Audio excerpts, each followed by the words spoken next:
This is something we've been talking forever. But now they've discovered it with $1 billion research. And I've seen hundreds and thousands of people who just become healthy and well. If something appears on my plate, if I just feel this, I know what to eat and what not to eat. You eat something today and see, just learn to observe how agile and how active your body feels after eating this food.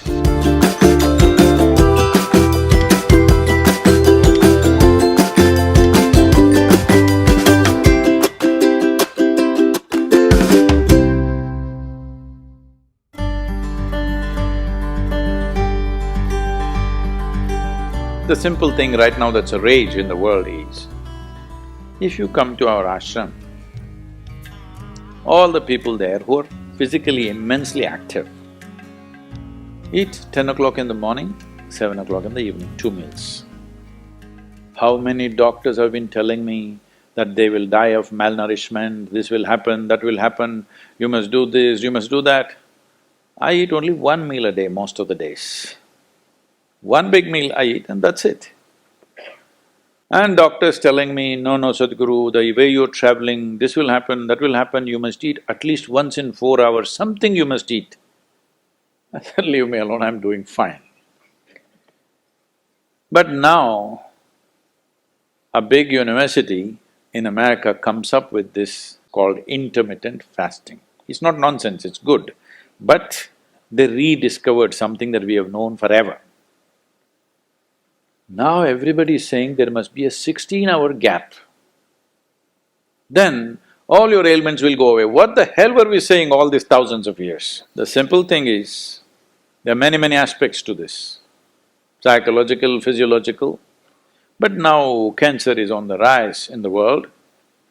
A cancerous cell is like a criminal in the society. All of us have in our bodies. Only if their concentration becomes more than what they should be, or they gang up and locate themselves in one place, they become like organized crime. There are pickpockets in Kochi, I'm sure.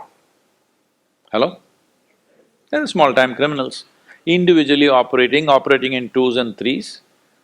We don't take it very seriously, we'll leave it because it happens.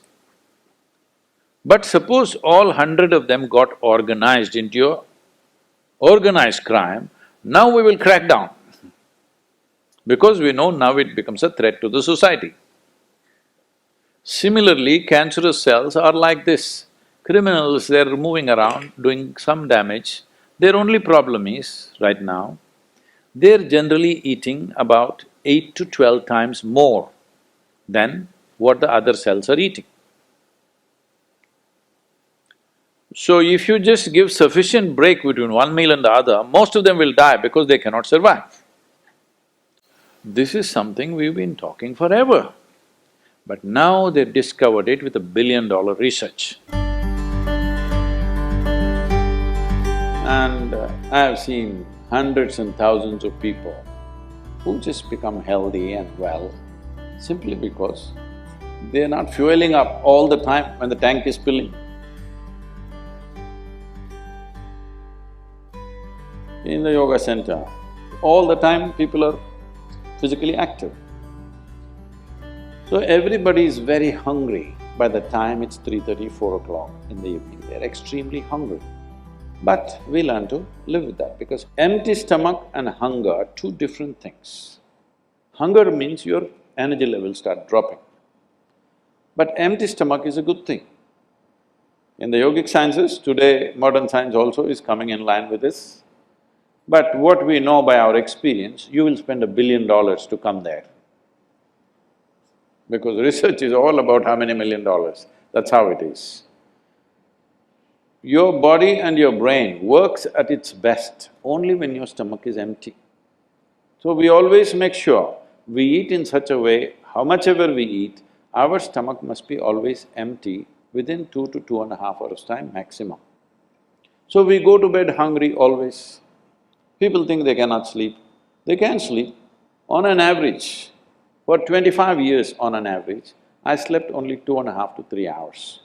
These days I'm getting little lazy and sleeping anywhere between 3.5 to 4.5 hours in spite of the level of travel that I have. When I say level of travel, if I say my level of travel in the next few days, you will fall off your chair. Yes? Should I tell you? No, not necessarily. Because in the next 10 days, I'm in 5 different countries doing I don't know how many events, all kinds of events. So, you're able to keep this up simply because you don't overeat. It's very, very important. Everybody eats 2 meals. I generally eat only 1 meal, 4:35 in the evening, because I don't like to sit in front of the plate and worry about how much to eat. I like to eat well. So, 4:35 in the evening, if I eat a meal, it's only next day. Is this enough? Am I looking okay? Hello? Because any correction and purification that needs to happen in the body, your stomach needs to be empty. It's very, very important. Otherwise, the purification on the cellular level will not happen. You pile up things and then you have all kinds of problems.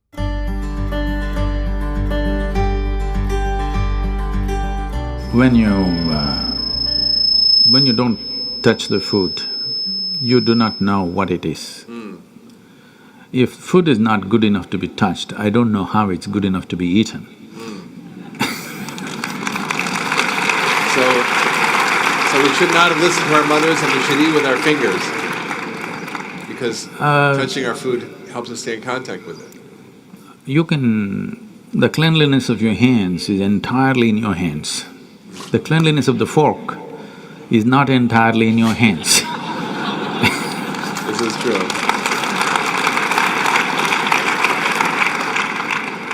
And nobody else but you have used these hands. So, there is an assurance as to how clean or not clean it is right now. The fork, you do not know who's used it, how they've used it, for what they used it. And all they have to do is wipe it with a tissue and give it to you and it looks pretty clean. Above all, you don't feel the food. The first thing that's been taught to us is, if food appears in front of you, to hold your hands upon the food for a few moments, just to feel how the food is. If something appears on my plate, if I just feel this, I know what to eat and what not to eat, what I should not eat. I don't taste it and then reject it, I just don't eat.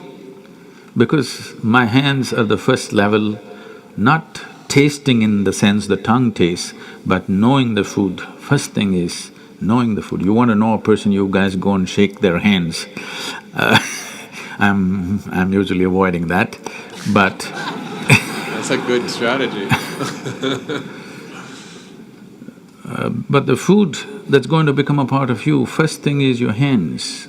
Even if you physically don't touch it, just being conscious and being there, it clearly tells you how the food will behave within you. Whether this particular food on this particular day, should it go into you or not, because every day your body is not the same thing. Every day, every moment it's different. If you feel the food, you just know whether this food has to go into you on this day or not. If that much awareness is brought in, we don't have to go on telling people what they should eat. Every meal they must decide what they should eat in that meal. There is no one prescription that this is what you should eat for your life. That will feel too claustrophobic, that only this I can eat.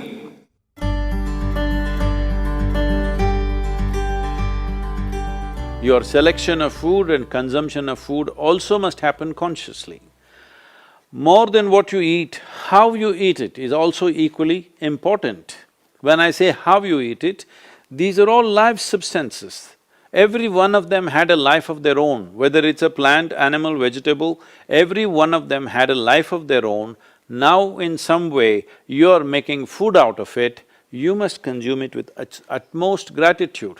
If you approach it with a certain sense of gratitude and reverence towards the food that you eat, when I say reverence, it may feel like too much for you, but I'm asking you, let's say we put you in a room and you had nothing to eat for 5 days. If God appears in front of you, what will you ask for? Food? So that's how important it is. You must understand the food on your plate is not just a substance, it is not a material, it is not a commodity, it is life. It is the life-making material for you. So you must treat it as such. Right now, when it's on the plate, when it's out there, it has no value, but the moment you consume it and it becomes your flesh and blood, now suddenly it's of immense value. Why do we live like this? It's very important, when it comes on your plate itself, you must treat it as a part of yourself. With great reverence, you must consume. Just the way you consume it, if you change that, food will behave very differently within you. This is what consciousness means. If people say your consciousness has no impact on your life, only chemical structures have impact, I'm very sorry for them because that's not how life works. Human consciousness has a deep and profound impact on everything that we touch, especially the food that we are making another life as a part of ourselves. When we're doing such an act, it's very, very important we treat it with utmost gratitude and reverence.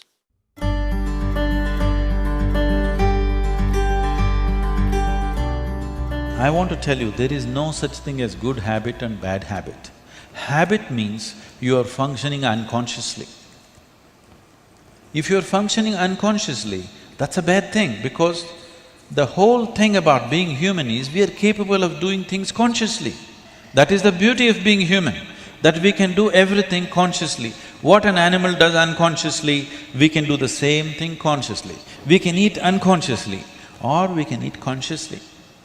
We can breathe unconsciously or we can breathe consciously.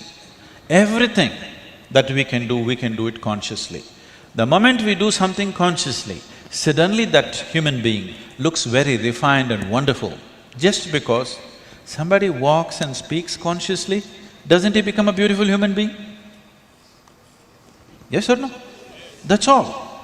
So why is it that we are trying to develop habits as if there's a good thing? Habit means fixed realities where you don't have to think. You get up in the morning and it'll happen to you. No, don't try to automize your life. That is not efficiency, that is the efficiency of the machine. This one is supposed to function intelligently and consciously. Nobody is expecting it to function like a machine. So, about food and stuff, food must be suitable for the body that we eat for. It is for the body. This is a building material for this body, the food that you're eating. What is the appropriate food? Unfortunately, is all messed up right now. Traditionally, we ate very sensibly in this country, but these 1,000 years of innovations have brought other kinds of food cultures, and today the national diet is pizza or pasta. What is it? Which is one? I don't know. Both were competing. So, we are losing our sense about food. It's definitely time to look at what is the most suitable thing. If I go into that food, it's a very long process, but you must experiment with food, not just by the tongue, but by the body. You eat something today and see, just learn to observe how agile and how active your body feels after eating this food. If it feels like it wants to go to the grave, that's not good food. If it feels like it wants to be alive after eating this, except coffee, because that's a stimulant.